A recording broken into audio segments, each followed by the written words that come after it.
सपने देखना कौन पसंद नहीं करता। हम में से सब सपने देखते हैं और इन सपनों को वास्तवता का रूप लाने के लिए उत्सुक भी होते हैं। किंतु ऐसे थोड़े ही लोग होते हैं जो इन सपनों को संकल्प का रूप देते हैं और संकल्प को कार्य में बदलते हैं और अपने सपने सच करते हैं। क्या इन्हीं में से एक हमें बनना है? हमारे सपने सच करने हैं? यह वीडियो इसी के बारे में है।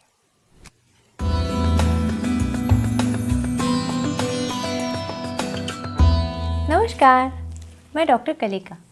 पूर्ण जागृति के अपने चैनल में आप सबका भरपूर स्वागत है और नए साल की बहुत सारी शुभकामनाएं। मुझे पता है हम में से कई लोगों ने नए साल के नए संकल्प किए होंगे। न्यू ईयर रेजोल्यूशन बनाना तो हमें अच्छा ही लगता है।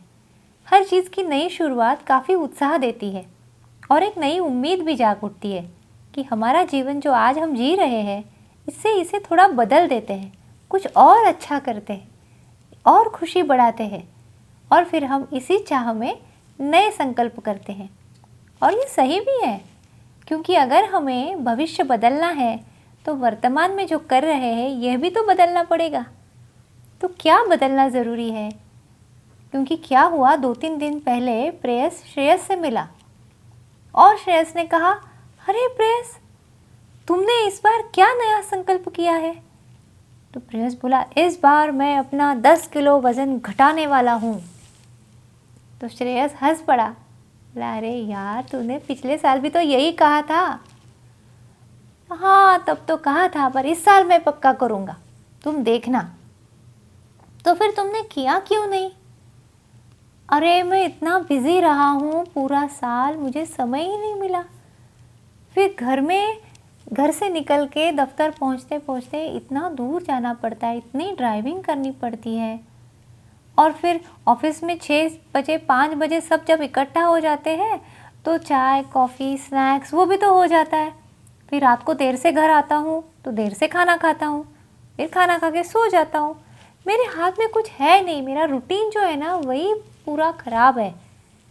पर इस साल कुछ करना पड़ेगा। ये बिल्कुल सही है।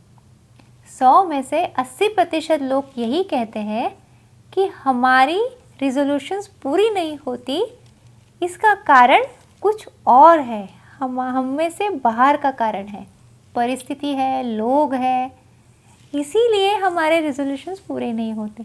किंतु 20% लोग ऐसे होते हैं जो कहते हैं कि ये हमारे अंदर के कारण है जिस वजह से हमारे रिजोल्यूशंस पूरे नहीं होते। मतलब हम तय करते हैं कि कल सुबह जल्दी उठना है और कल से हमारा रूटीन जल्दी शुरू करना है, किंतु सिर्फ 20% लोग ही ये कर पाते हैं। 80% लोग अलग अलग कुछ ना कुछ कारण देते रहते हैं, जिसे हम एक्सक्यूज़ कहते हैं। तो आज का विषय यही है कि हम सब समझते हैं, हर कोई समझता है, किंतु उसे कार्य में लाना बड़ा मुश्किल हो जाता है, कभी कभी हो ही नहीं पाता। तो ये जो समझना और करना, इसके बीच का अंतर है, ये कैसे कम करें?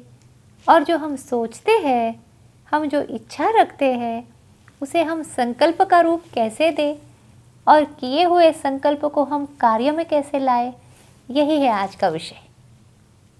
तो पहले हम ये सोचें कि हम ये सब क्यों नहीं कर पाते, किस स्तर पे ये बाधाएं आती है, बैरियर्स जिसे हम कहते हैं कि हम ये सब नहीं कर पाते। तो पहला स्तर है शारीरिक, मतलब कभी कभी नींद खुलती नहीं है, थकान रहती है, फिर एनर्जी नहीं रहती, उत्साह कम होता है, कभी कभी कोई बीमारियां होती है।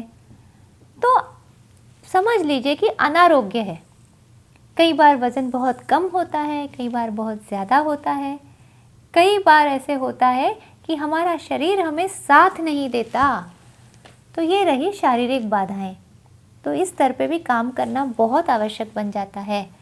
योग्य आहार और व्यायाम अगर हमारे साथ है तो हमारा शारीरिक उत्साह भी कायम रहता है। और सच मानिए 80% अगर हमारा शरीर हमारे साथ है तो हमारे काम हो जाते हैं। दूसरा स्तर आपको पता ही है, मानसिक स्तर है, जहाँ पे सबसे बड़ी दिक्कत होती है कि हमें डर लगता है। किस चीज़ का? कि अरे हार का डर जिसे कहते हैं, फियर ऑफ फेलियर जिसे कहते हैं, कि नहीं सोचते ही नहीं है, क्योंकि अगर सोचेंगे तो करना पड़ेगा और करके अगर हम ना कर पाए तो इससे अच्छा है ना ही करें। तो ये होता है डर कि चीज़ें अगर हमसे ना हुई, नाकामी का डर जिसे कहते हैं, इस वजह से शुरुआत ही नहीं हो पाती। दूसरी मानसिक जो बाधाएं आती हैं, इसमें नकारात्मक सोच है, आत्मविश्वास की कमतरता है। इसमें एक सोच है कि मुझसे बड़ा कुछ नहीं होने वाला, मुझमें क्षमताएं मर्यादित है। ये सोच इंसान को सबसे छोटा बना देती है। किंतु अगर हम थोड़े खुले मन से देखें तो सामान्य से सामान्य लोग भी कभी कभी बड़ा काम कर जाते हैं। तो ये मानसिक दायरे जो है हमें, ये भी कभी कभी हमें अपने सपनों को साकार करने से रोक देते हैं। तीसरा स्तर है, इसे बौद्धिक स्तर कहा जाता है, कि यहाँ पे बहुत सा असमंजस में रहता है इंसान, कन्फ्यूजन में रहता है कि पता ही नहीं है कि मैं क्या करना चाहता हूँ, क्या करना है मुझे, क्लैरिटी नहीं होती है। क्या उद्देश्य है मेरे जीवन में, मुझे क्या पाना है, मुझे क्या बनना है, मुझे नौकरी करनी है या बिजनेस करना है। तो इसके लिए बहुत आवश्यक है कि हम अपना आत्म परीक्षण करें, आत्मसंवाद करें और खुद को पहचानें और समझे कि हम क्या पसंद करते हैं, क्या करना चाहते हैं, किस कारण करना चाहते हैं। तो ये थोड़ा अभ्यास की बात है, किंतु ये बचपन से अगर ये आदत डाली जाए तो धीरे धीरे बच्चों में इसकी स्पष्टता आ जाती है। तो इस पे काम करना स्कूलों में भी आवश्यक है और घरों में भी आवश्यक है कि बच्चों को क्लैरिटी हो, और उसके लिए पहले शिक्षकों को और जो माता पिता है उनको भी क्लैरिटी हो कि हमें जीवन में क्या करना है, इस बच्चे में क्या क्षमताएं हैं, किस क्षेत्र में इसे आगे बढ़ाना है। तो ये रही बौद्धिक बातें। फिर जो महत्वपूर्ण बाधाएं आती हैं कभी कभी, वो आर्थिक होती है। कुटुंब का आर्थिक स्तर जो है वो बहुत अच्छा नहीं होता है। कई बार इस वजह से भी सपने पूरे नहीं हो पाते। बड़े बड़े सपने होते हुए अगर किसी को कोई बिजनेस शुरू करना है तो फिर वो होता है कि नहीं, इसमें हम उतना पैसा नहीं लगा सकते, तो तुम इससे अच्छा है कि नौकरी कर लो। तो ये हुई एक आर्थिक बाधा जिसे कहते हैं।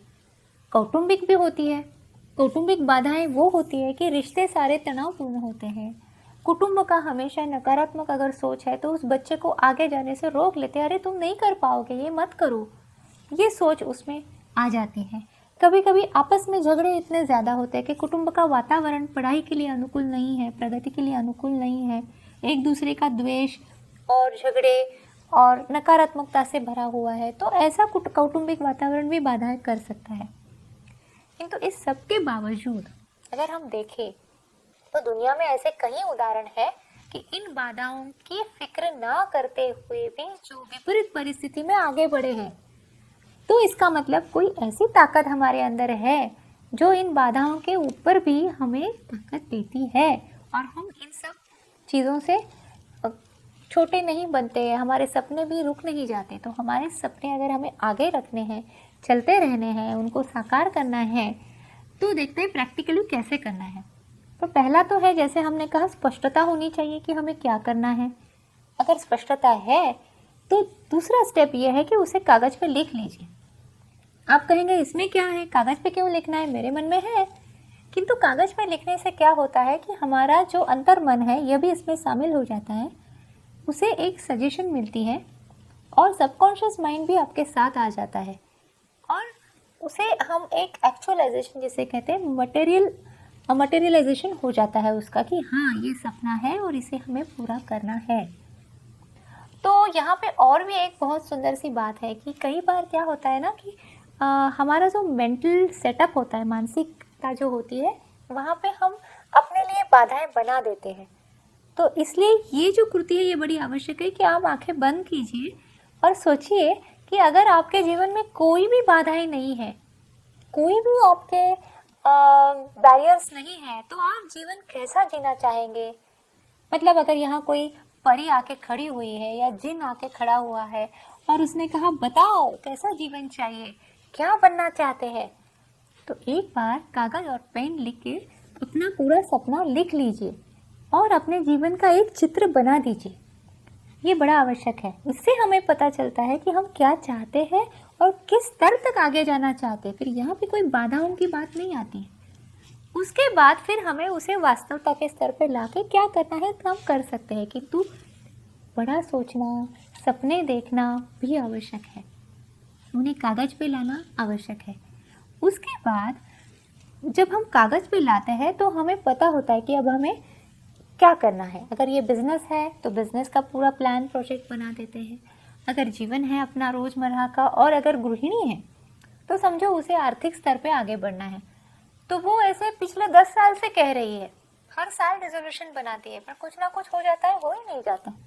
किंतु नहीं, इस बार क्या करना है, कागज पेन लेना है, लिखना है किस एरिया में हमें काम करना है, कहाँ पे नौकरी करनी है, कहाँ पे इसके लिए आवश्यक शिक्षा अगर लेनी है तो कौन सा शिक्षण लेना है, कौन सा कौशल बढ़ाना है, यह सोचना होगा। और हमें इसे एक डेडलाइन देनी होगी, मतलब 5 महीने में ये करेंगे, 1 साल में ये करेंगे। तो क्या हो जाता है, नदी का जो पानी है ना, उसे भी किनारों की ज़रूरत होती है, वैसे हमारे जो प्रयत्न होते हैं उसे भी डेडलाइन की ज़रूरत होती है, वरना वो मन ही मन में गुम हो जाते हैं। तो ये डेडलाइन देना भी बहुत आवश्यक बन जाता है। तो ये है हमारी अगली स्टेप। अब जब इतना सब किया है तो हमारी सहेली से, बहन से, भाई से, माता से, पिता, किसी एक से तो अपना पूरा ये जो प्लान है ये बात कर लीजिए, बता दीजिए उनको। इससे क्या हो जाता है, एक अकाउंटेबिलिटी आ जाती है कि हाँ ये मुझे करना है और मैंने किसी को बताया तो ये मेरी जिम्मेदारी है। ये अपने आप में होने वाला एक खेल होके रुक नहीं जाता, इसे थोड़ा एक वास्तवता के आधार मिल जाता है। तो ये बताना भी बहुत ज़रूरी है। और फिर इसमें जो सबसे महत्वपूर्ण गुण हमें लाना है उसे कहते हैं धारणा, फोकस, कंसंट्रेशन, सस्टेनेबिलिटी, सस्टेन करना, पकड़ के रखना। जो हमने सोचा है उसे पकड़ के रखना है, वरना वो कहीं पे निकल जाता है। देशबंध चित्तस्य धारणा, योग में धारणा की ये व्याख्या की है। इसका अर्थ तो ये है कि जो चित्त है उसे एक जगह पे बांध के रखना है। तो जो हमने सोचा है, हमारे जो विचार है उसे पकड़ के रखना है, और ये आदत से हो जाता है। हमें सिर्फ इसके लिए सावधान रहने की आवश्यकता होती है। धीरे धीरे छोटे छोटे कदम लेके अगर हम चलते हैं तो हमारा कंसंट्रेशन भी बढ़ता है, हमारी धारणा शक्ति भी बढ़ती है।